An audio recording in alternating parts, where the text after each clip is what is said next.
মানুষের জীবনে দুই ধরনের আবেগ থাকে যা চিরকাল তার সাথে বসবাস করে। প্রথম, স্বপ্ন।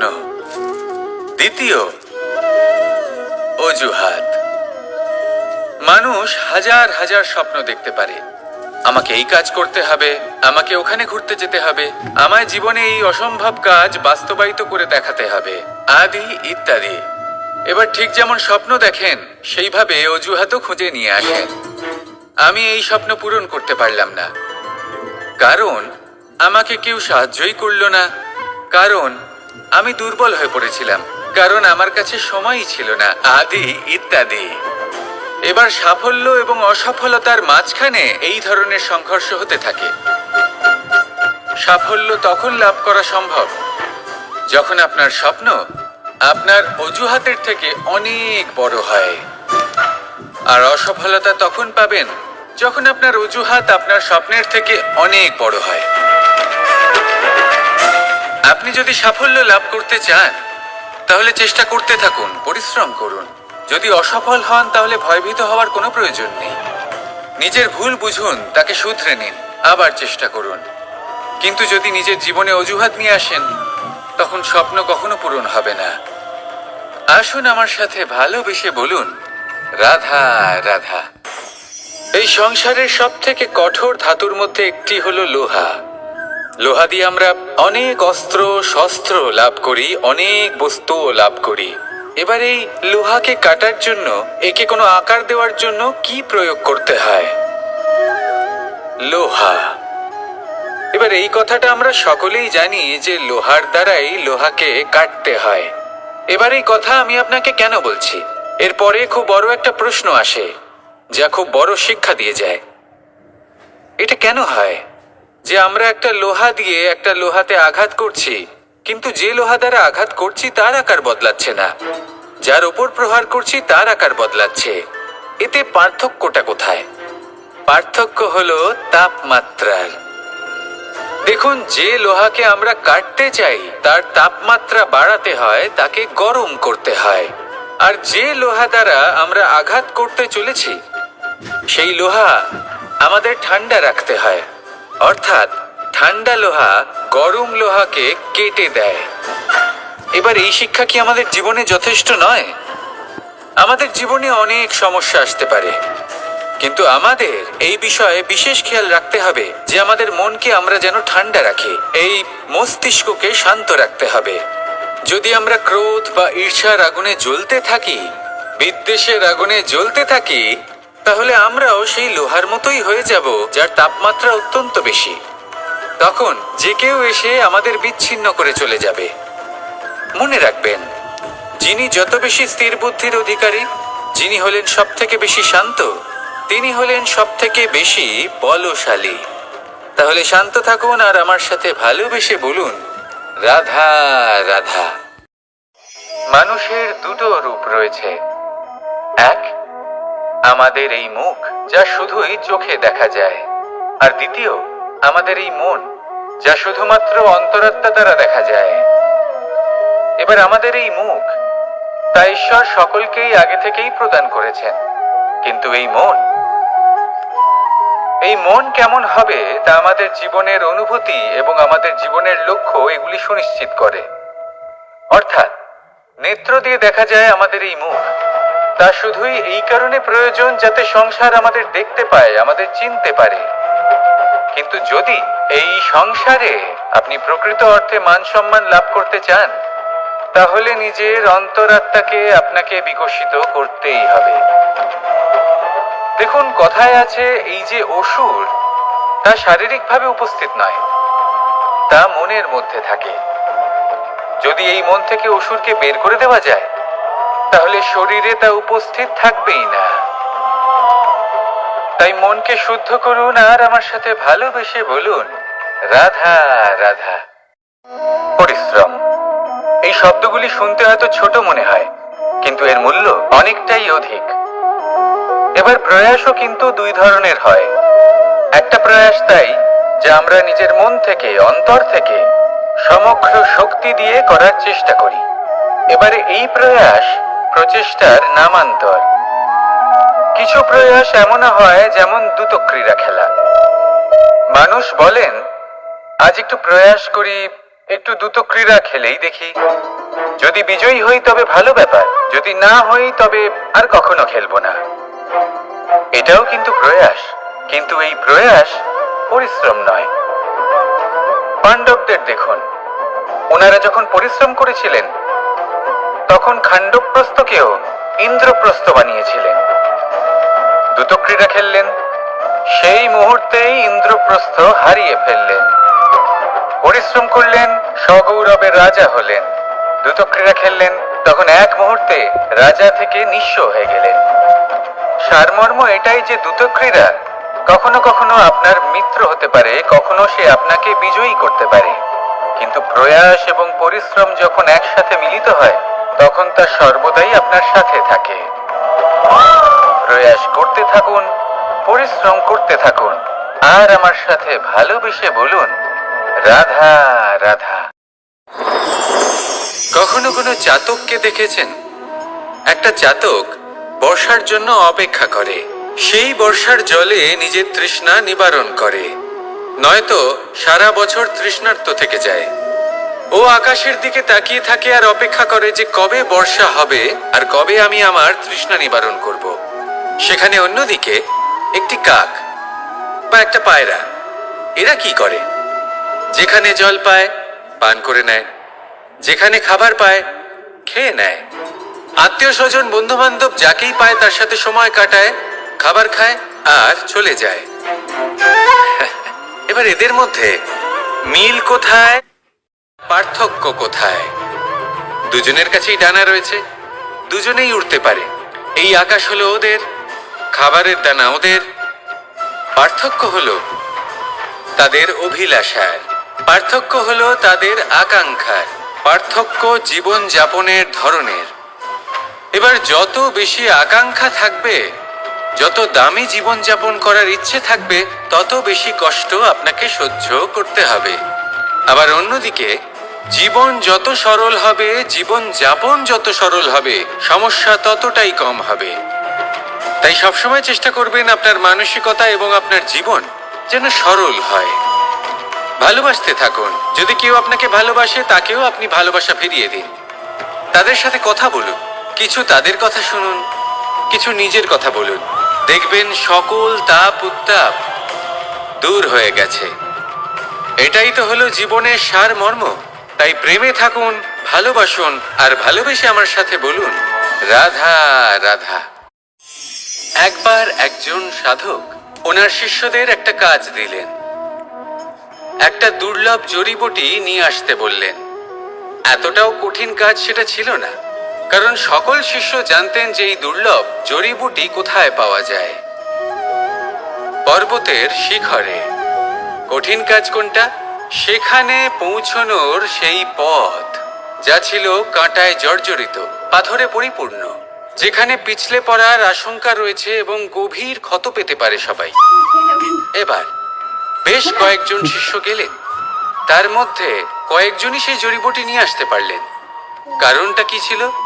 কিছু শিষ্যের মনোযোগ ছিল শুধুমাত্র লক্ষ্যের দিকে, অর্থাৎ পর্বতের সেই শিখরে।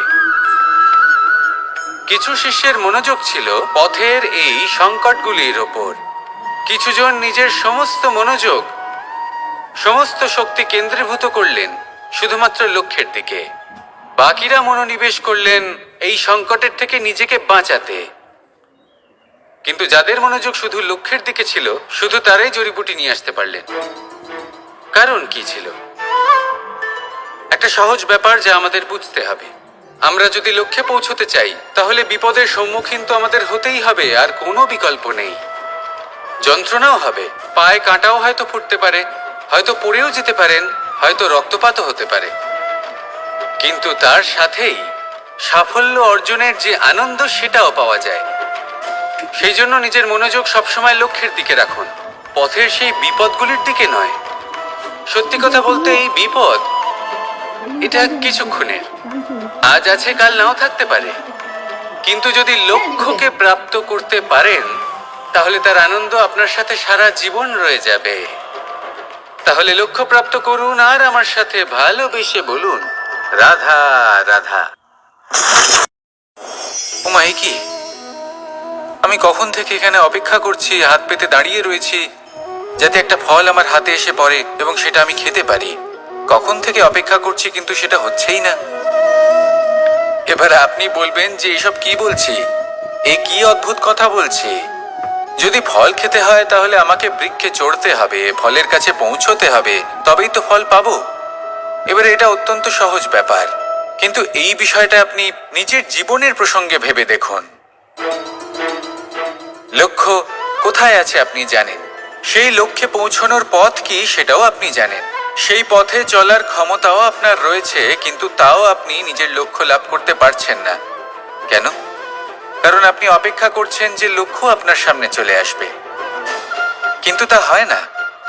লক্ষ্য সে যাই হোক না কেন, ধন হোক, প্রেম হোক, কোনো সম্মান হোক বা মোক্ষ হোক, যদি আপনি তার দিকে অগ্রসর না হন তাহলে ফল প্রাপ্তি অসম্ভব ব্যাপার, তা কোনোদিনই হবে না। সেই জন্য আপনার চোখের সামনে আপনি যদি নিজের লক্ষ্যকে দেখতে পান তাহলে উঠুন এবং সেই দিকে অগ্রসর হতে শুরু করুন। নিজের অন্তরের সকল অশুভ গুণ দূর করুন, অলসতা ত্যাগ করুন, অজ্ঞানতা ত্যাগ করে দিন এবং চলতে থাকুন। অবশ্যই মনোবাঞ্ছিত ফল লাভ করতে পারবেন। মনে রাখবেন, চলতে থাকলে তবেই লক্ষ্য প্রাপ্তি হবে। অপেক্ষার দ্বারা শুধুমাত্র মৃত্যু লাভ হবে। আসুন আমার সাথে ভালোবেসে বলুন, রাধা রাধা। একবার একটা শেয়াল বনে বিচরণ করছিল। ও একটা ছোট্ট শাবক দেখতে পেল। ও ভাবলো, আজ একেই আমি খাবার হিসেবে গ্রহণ করব। আশেপাশে দেখলো কেউ দেখছে না তো, কেউ ছিল না, আর সেই শাবকের ওপর আক্রমণ করলো, যা হলো একটা ঘোর অপরাধ। বনের নিয়ম অনুসারে আপনি কখনোই শাবকের ওপর আক্রমণ করতে পারেন না। তারপর এই খবরটা যখন রাজা সিংহ জানতে পারলেন, সভার আয়োজন করলেন। কিন্তু সেখানে শেয়াল বলল, আমি তো এরকম কিছু করিনি। কিন্তু যদি আপনি এরকম বলেন, কোনো প্রমাণ দিন, এর কোনো সাক্ষী আছে? তখন রাজা সিংহ পেঁচাকে ডেকে পাঠালেন, যে সেই মুহূর্তে বৃক্ষের শাখার ওপর বসেছিল, সে সব কিছু দেখেছিল। পেঁচা সব সত্যি কথা বলল, আর শেয়ালকে মৃত্যুদণ্ড দেয়া হলো। এবার এই কাহিনী আমি আপনাকে কেন শোনালাম? কারণ মানুষও কখনো কখনো এরকম কর্ম করেন যা শিয়াল করেছে। এটা ভাবেন কেউ দেখছে না, যখন আমি অনুচিত কর্ম করতেই পারি। কিন্তু না, আপনি যাই করুন না কেন, কেউ না কেউ অবশ্যই তা দেখছে। কোনো ব্যক্তি না হলেও কোনো প্রাণী, না হলে কোনো যক্ষ বা দেব বা প্রেত। যদি এনারা কেউ না দেখেন, তাহলে ধরিত্রী মাতা দেখেন, যেখানে দাঁড়িয়ে আপনি সেই কর্ম করছেন, তাই না? তাই একটা কথা সবসময় মনে রাখবেন, কে দেখছেন কে দেখছেন না সেই বিষয়ে ভাবা ছেড়ে দিন। এটা খুব সহজ কথা। আপনি যদি উচিত কর্ম করেন, উচিত ফল পাবেন। যদি অনুচিত কর্ম করেন, তাহলে আপনি অনুচিত ফল অবশ্যই পাবেন। সেই জন্য উচিত পথে চলতে থাকুন, উচিত কর্ম করতে থাকুন, আর আমার সাথে ভালোবেসে বলুন, রাধা রাধা। আমি অনেক সংখ্যক মানুষকে দেখেছি, তাদের কাছে অত্যাধিক জ্ঞান আছে, শিল্প আছে, ধন আছে, কীর্তি আছে, কিন্তু তারা এই সব কিছু নিজেদের কাছেই রাখেন, এই সমাজে বিতরণ করেন না। কারণ হলো ভয়। ওনাদের মনে হয় যে যদি আমি এই সব কিছু সমাজে বিতরণ করি, তাহলে সমাজ আমার শিল্প হোক, ধন হোক, জ্ঞান হোক, কীর্তি হোক, সবকিছু চুরি করে নিয়ে যাবে, আর তার বদলে আমি কিছুই পাবো না। এটা কিন্তু সত্য নয়। সত্য হলো এটাই যে যদি আপনি নিজেকে এই সংসারের প্রতি সমর্পিত করেন, তাহলে এই সংসার আপনার প্রতিও সমর্পিত থাকবে। আপনি শুধু ধন, জ্ঞান, কীর্তি, সম্মান পাবেন তাই নয়, বরং এই সমাজ আপনাকে নিজের চোখে হারাবে, মনের মধ্যে স্থান দেবে। তাই এই ভয় ত্যাগ করে দেখুন কিভাবে এই সমাজ আপনাকে প্রেম সমর্পণ করে।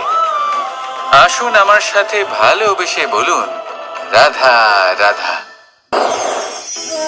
সেই কখন থেকে এই পুস্তকটিকে দেখছি, কিন্তু এর থেকে আমি কোনো জ্ঞান লাভ করতেই পারছি না। এবার আপনি বলবেন যে আজ কেমন বিচিত্র কথা বলছি আমি।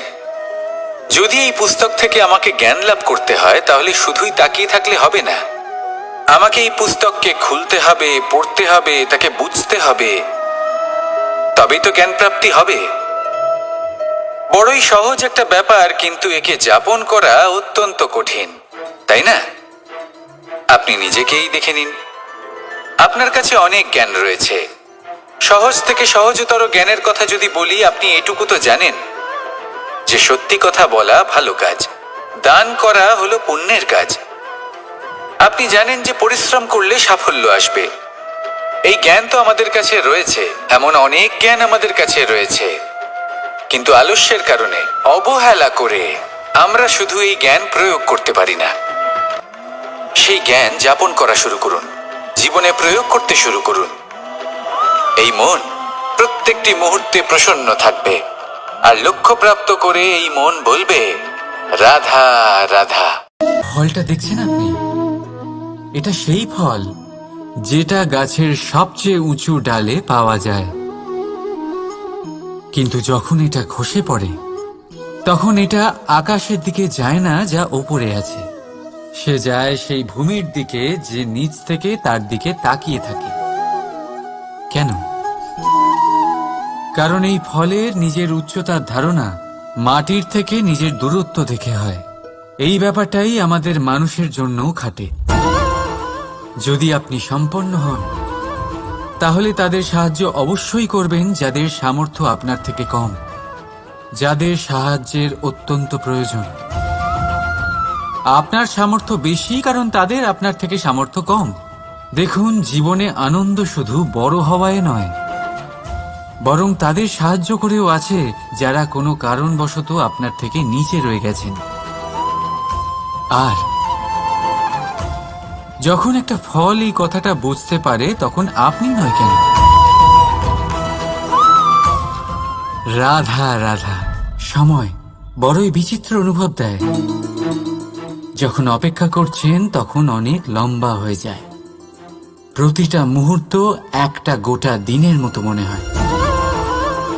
ঠিক সেইভাবেই যদি কোথাও যেতে দেরি হয় তখন সময় দৌড়তে থাকে, প্রসন্নতায় বয়ে যায় আর নিরাশায় থমকে যায়। আপনদের সাথে থাকলে সময়ের খেয়ালই থাকে না, শত্রুদের সাথে থাকলে সেই সময়ই খারাপ হয়ে যায়। কিন্তু এটাই কি সত্যি বাস্তব?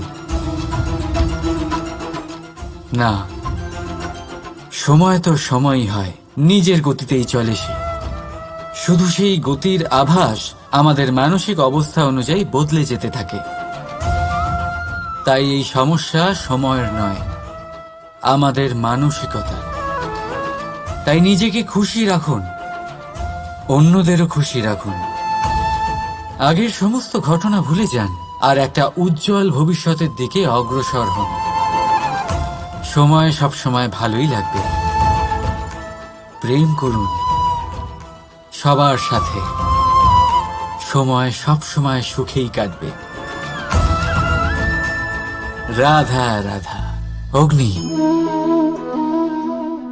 জীবনে খুব মহত্বপূর্ণ হয়। এই অগ্নি, এই অগ্নি উজ্জ্বলতা হয়ে আমাদের জীবিত রাখে।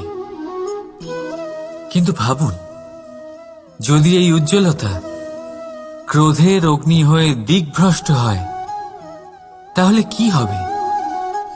একটা ছোট পাতা দিয়ে শুরু করে গোটা বনকে ছারখার করে দিতে পারে।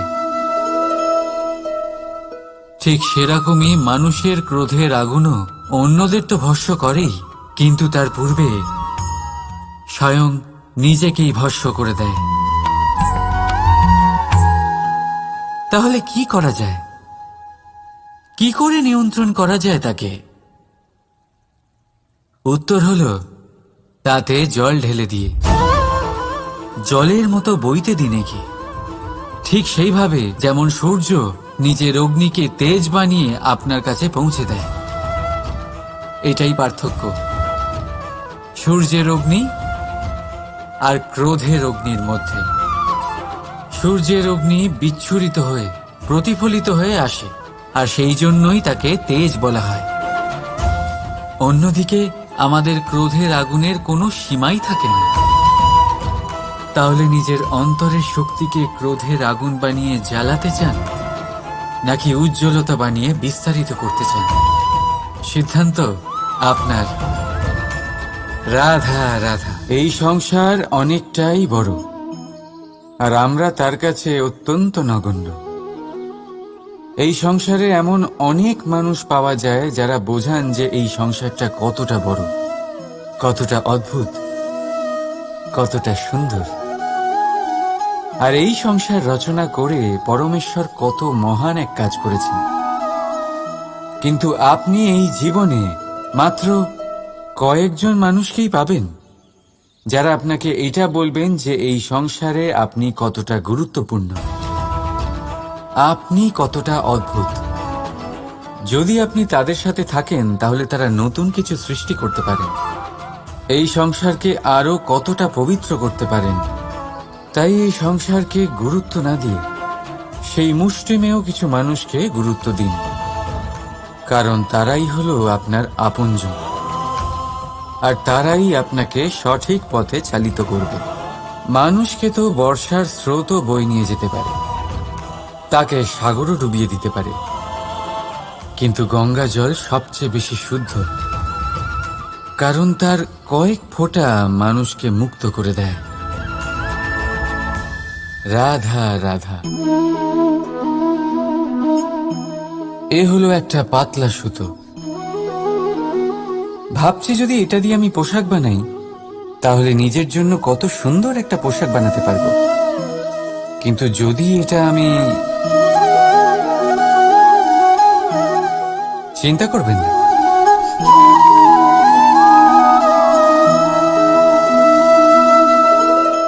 দেখুন এই সুতো জোড়া লেগে গেল। শুধু পার্থক্য হচ্ছে এটাই যে আগের মতো এটা আর সরল নেই, আর এটার দৈর্ঘ্য আগের থেকে কিছুটা কমে গেছে।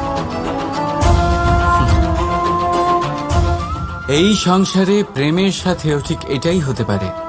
প্রেমের এই সুতো যা দুই মানুষকে একসাথে বেঁধে রাখে, অহংকার আর স্বার্থের আঘাত সে সহ্য করতে পারে না, ছিঁড়ে যায়। চেষ্টা করলে আবার এই সম্পর্ক হয়তো জোড়া লাগতে পারে, কিন্তু তা আগের মতো কখনোই থাকে না, কারণ মনে গিট পড়ে যায়। সেই জন্য প্রেমকে স্নেহের সাথে সামলে রাখুন, অহংকার আর স্বার্থের থেকে দূরে থাকুন। রাধা রাধা। আগুন কি করে? জ্বালায়। সেটা কাঠই হোক, কয়লা হোক, বস্ত্র হোক, যাই আপনি আগুনে দেবেন তা ভস্ম হয়ে যাবে। কিন্তু সোনা, যদি আপনি সোনা আগুনে ফেলেন তাহলে তা কুন্দন হয়ে নিজের অস্তিত্ব তৈরি করে। যদি আপনি লোহা গরম করেন তাহলে তা ইস্পাত হয়ে যায়। কেন? কেন হয় এরকম? কারণ তাদের অন্তরের আগুন জ্বালানোর আগুনের থেকে অনেক বেশি তীব্র হয়। এই আগুন হলো পবিত্রতার, এই আগুন হলো নিশ্চয়তার। যদি আপনার লক্ষ্য স্থির থাকে, আপনার ইচ্ছে দৃঢ় হয়, তাহলে কুন্দন হয়ে বেরোবেন, ইস্পাত হয়ে বাঁচবেন, অন্তর থেকে শক্তি পাবেন, আর কেউ আপনার সাথে কোনো অনিষ্ট করতে পারবে না। রাধা রাধা। মানুষের জীবন কি? আপনি বলতে পারেন জন্ম আর মৃত্যুর মধ্যেকার সময়। আর মৃত্যু কখন হয়? যখন মানুষ শ্বাস নেওয়া বন্ধ করে দেয়, হাত পা নাড়ানো বন্ধ করে দেয়, ভাবা ছেড়ে দেয়। এমনটা নয়, মানুষের অন্তর, তার মৃত্যু তখনই হয় যখন তার অন্তরের করুণা শেষ হয়ে যায়। করুণা সেই ভাব যা মানুষকে মানুষ করে তোলে, যা এক মানুষকে আরেক মানুষের কষ্টে তার প্রয়োজনীয়তা অনুভব করে, আর সেটাই তাকে শক্তি দেয় অন্য কাউকে সহায়তা করার জন্য, তাকে পাত্র করে এই সৃষ্টির নিয়ন্তা হবার জন্য।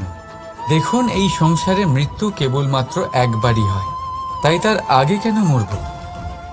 এই করুণাকে কেন মারব? নিজের মনুষ্যত্ব বজায় রাখুন। মৃত্যুর পরেও আপনি জীবিত থাকবেন।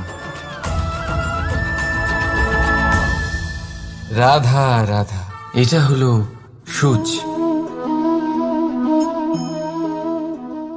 আর এটা হলো তলোয়ার।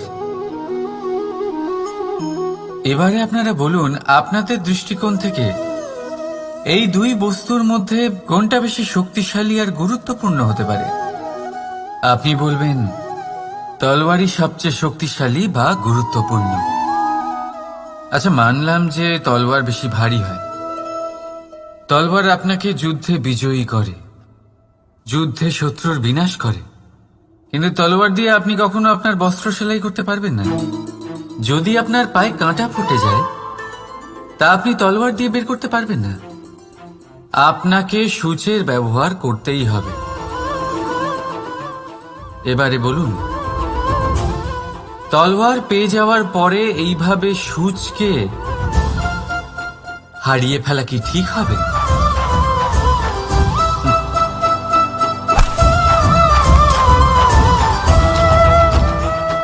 ঠিক সেইভাবেই জীবনে সম্পন্ন বন্ধু পাওয়ার পরেও আপনার সেই বন্ধুদের হারাবেন না যারা কম সম্পন্ন, দরিদ্র। কারণ তারা আপনার সাথে তখন ছিলেন যখন আপনি কিছুই ছিলেন না, আর জীবনে দরকার পড়লে তারাই আপনার কাজে আসবে, সম্পন্ন বন্ধু নয়। তাই যাকে ভালোবেসেছেন তার সাথে বন্ধুত্ব পালন করুন। চিত্ত আনন্দে জেগে উঠবে। রাধা রাধা। মানুষ তার জীবনে দুই ধরনের পরিস্থিতিকে খুব ভয় পায়। এক, কোনো কারণবশত কারোর সামনে নত হওয়া। দুই, কোনো কারণে নিজের চরিত্র থেকে, নিজের মূল্যবোধ থেকে বিচ্যুত হওয়া। এবার কেন হয় এরকম যে কথায় কথায় কারোর সামনে নত হতে হয়? কেন বারংবার নিজের চরিত্র থেকে চ্যুত হতে হয়? এরকম কেন হয়? এটা তখনই হয় যখন আমাদের শিক্ষা এবং মূল্যবোধের অভাব থাকে। যদি মানুষের মধ্যে প্রকৃত শিক্ষা থাকে, তাহলে এই সংসারে কোনো সময় এবং কারোর সামনেই নত হওয়ার কোনো প্রয়োজন নেই। যদি মানুষের মধ্যে মূল্যবোধ থাকে, তাহলে তাকে নিজের মূল্যবোধ বা চরিত্র থেকে বিচ্যুত হতে হয় না, তা সে যাই হয়ে যাক না কেন।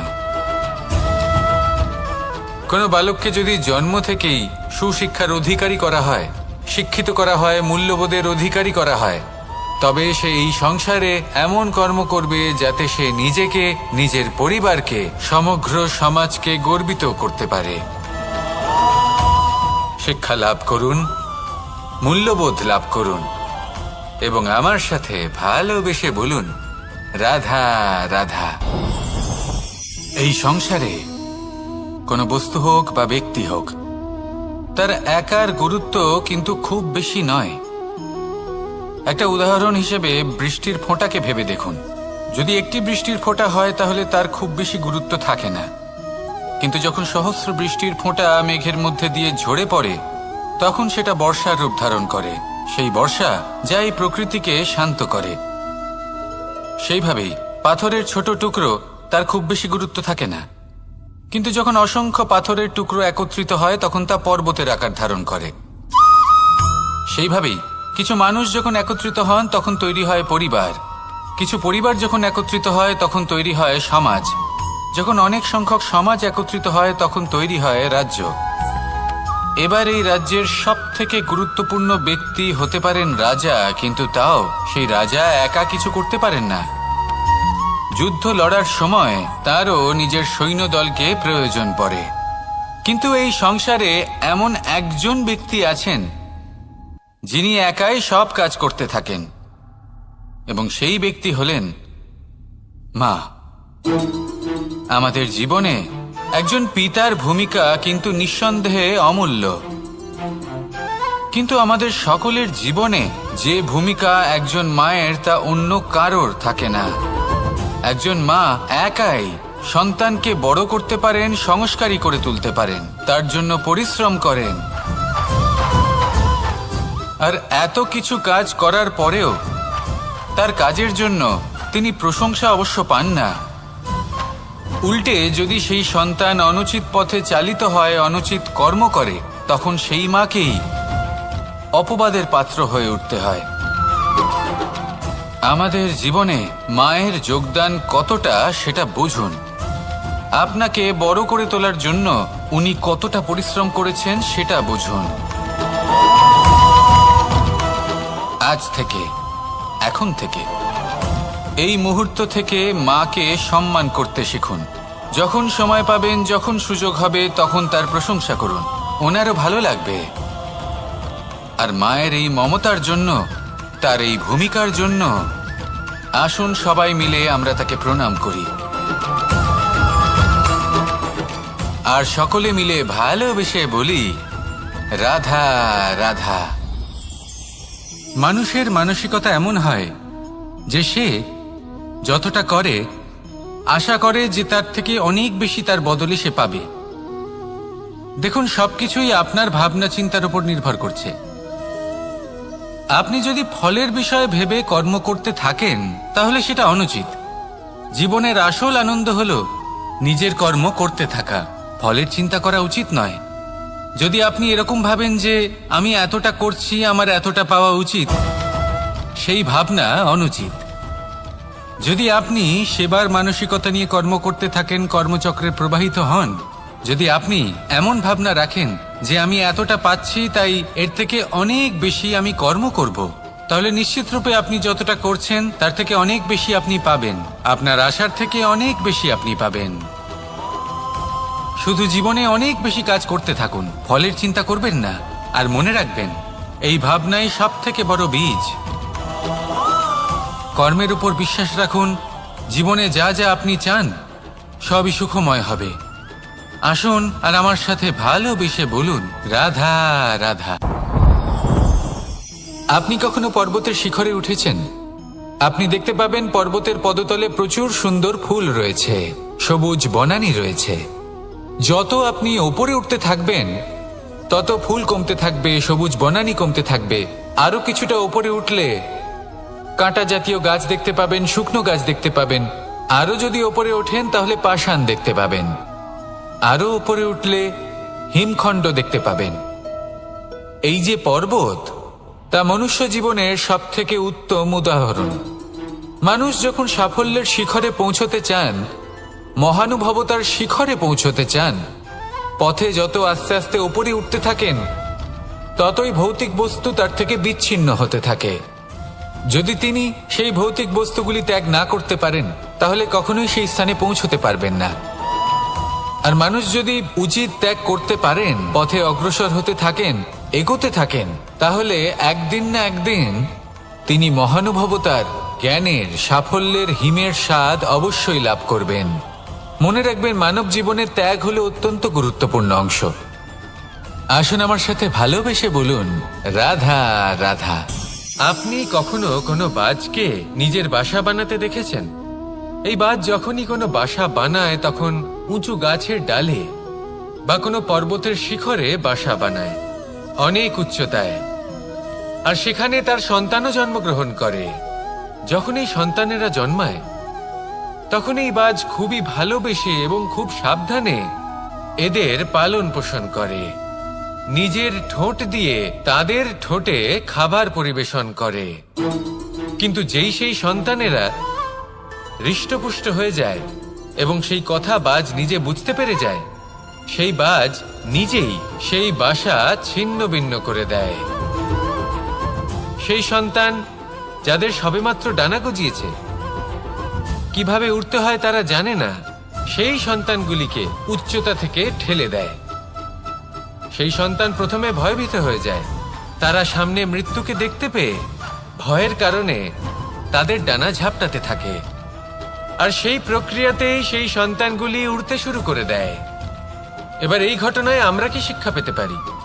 এটাই, যদি আপনি মাতা পিতা হন তাহলে নিজের সন্তানকে অবশ্যই স্নেহ করুন, কিন্তু তাদেরকে নিজের আঁচলের তলায় বেঁধে রাখবেন না। যদি আপনি চান আপনার সন্তান জীবনে উন্নতি করুক, তাহলে নিজের মুঠো থেকে তাদের স্বতন্ত্র করে দিন। এই সংসারে সংঘর্ষ করতে দিন। সেই সন্তান নিজেই বুঝতে পারবে যে জন্মের সময় পাওয়া ডানা কি করে ব্যবহার করতে হয়। আর আপনার চোখের সামনে আপনার সন্তান এই আকাশে উড়তে থাকবে। তাহলে আসুন আমার সাথে ভালোবেসে বলুন, রাধা রাধা। এই সংসারে সব থেকে বড় ব্যক্তি কে? আপনি বলবেন এই কেমন ধরনের প্রশ্ন, কিন্তু এটা হলো সব থেকে উচিত প্রশ্ন। কেউ এর উত্তর দেবে যে সেই মহাপ্রতাপী রাজা তিনি হলেন সব থেকে বড় ব্যক্তি, সেই বড় রাজনীতিবিদ তিনিই সব থেকে বড় ব্যক্তি। আমি আপনাকে জানাই যে সংসারের সব থেকে বড় ব্যক্তি হলেন তিনি যার সাথে দেখা করলে আপনি নিজেকে ছোট মনে করবেন না। কোনো ব্যক্তি যিনি সব থেকে বেশি শক্তিশালী, আপনি যদি তার সামনে যান তাহলে উনি আপনার অন্তরের শক্তিকে বাইরে বের করে আনবে, আপনার অন্তরের লুকিয়ে থাকা শক্তিকে জাগ্রত করতে প্রেরণা প্রদান করবে। তিনি হলেন বড় ব্যক্তি, তিনি হলেন মহান ব্যক্তি। তিনি নন যিনি নিজের বল এবং ঐশ্বর্য দ্বারা আপনাকে তার সামনে ছোট প্রমাণ করবেন। এবং সেই জন্য মহাদেব আমার আরাধ্য হলেন আমার খুব প্রিয়। কারণ রাজা হোক বা ফকির, কেউ যদি ওনার সামনে যান তাহলে সে নিজেকে ছোট মনে করেন না। আপনিও যদি জীবনে অনেক বড় হতে চান তাহলে কাউকে কখনো নিজেকে ছোট মনে করতে দেবেন না। তার অন্তরে বড় হয়ে ওঠার প্রেরণা প্রদান করুন। আসুন আমার সাথে ভালোবেসে বলুন, রাধা রাধা। সূচের শেষে একটি ছিদ্র থাকে যার দ্বারা আমরা এই সুতো পরাতে পারি, আর তারপর সূচের সাহায্যে এই সুতো দিয়ে বস্ত্র সেলাই করা যায়। কিন্তু যদি সুতোটা সোজা করে ধরা না হয় তাহলে সূচে কখনো এই সুতো পরানোই সম্ভব নয়। যদি এতে কোনো গিঁট পড়ে তখন তা কখনোই এই ছিদ্র দ্বারা প্রবেশ করা সম্ভব নয়। ঠিক এইভাবেই যদি আপনি কারোর জীবনে প্রবেশ করতে চান, কারোর অন্তরে প্রবেশ করতে চান, তাহলে আপনাকেও সহজ থাকতে হবে। এতে কোনো গিঁট থাকলে চলবে না, অর্থাৎ মনে যাতে কোনো মালিন্য না থাকে, যেন কোনো কুচিন্তা না থাকে। যদি এসব থাকে তাহলে আপনি কখনো কারোর জীবনে প্রবেশ করতে পারবেন না। আর যদি কোনোভাবে আপনি প্রবেশ করেও যান তাহলে তার মনে ঘর করতে পারবেন না। নিজেকে এই সুতোর মতন করে তুলুন, সহজ। মনে যেন কোনো কুচিন্তা না থাকে, সবার প্রতি যেন সদ্ভাবনা থাকে, শুভ চিন্তা থাকে। এমনটা করতে থাকুন। এমন একটা দিন আসবে যেদিন এই সমস্ত সংসারের ব্যক্তির মনে আপনি বাস করবেন, আর তখন এই মন প্রসন্ন হয়ে বলবে, রাধা রাধা। কথায় আছে যে এমন কোনো অক্ষর নেই যার দ্বারা কোনো মন্ত্র হয় না, এমন কোনো বনস্পতি নেই যা নিজেই একটা ঔষধি নয়, পৃথিবীর এমন কোনো ব্যক্তি নেই যার মধ্যে কোনো যোগ্যতা থাকে না। শুধু প্রয়োজন হলো যে ব্যক্তিকে আমরা খুঁজে চলেছি তাকে সঠিকভাবে চিনে নেওয়া। যদি তার যোগ্যতা, তার বিশেষত্ব আমরা বুঝতেই না পারি তাহলে আর লাভ কি রইল? এই সংসারে এমন অনেক ব্যক্তি রয়েছেন যারা ছোট ছোট অসফলতার কারণে আপনাকে এটা বলে দেবে যে আপনি কোনো কাজের নন, আপনি হলেন মূর্খ, আপনি কিছুই করতে পারবেন না। এইসব কথায় কখনোই বিশ্বাস করবেন না, কারণ আপনি এবং প্রত্যেকটি জীব এই পরমাত্মা এবং এই প্রকৃতির সৃষ্টি, যা অত্যন্ত বিশেষ। যদি আপনাকে উদাহরণ দিই তাহলে একদিকে আছে তরোয়াল, একটা বড় লম্বা তরোয়াল যার দ্বারা যুদ্ধ করা যায়, জয়লাভ করা যায়। আর অন্যদিকে রয়েছে একটা ছোট্ট সূচ, কিন্তু যে কাজ একটা ছোট্ট সূচ করতে পারে তা একটা তরোয়াল দ্বারা সম্ভব নয়। এর অর্থ হলো এটাই যে প্রত্যেকটা রচনা অত্যন্ত অমূল্য এবং অত্যন্ত বিশেষ হয়। তাহলে বিশ্বাস রাখুন যে আপনি অত্যন্ত বিশেষ একজন, আর প্রেমের সাথে বলুন, রাধা রাধা।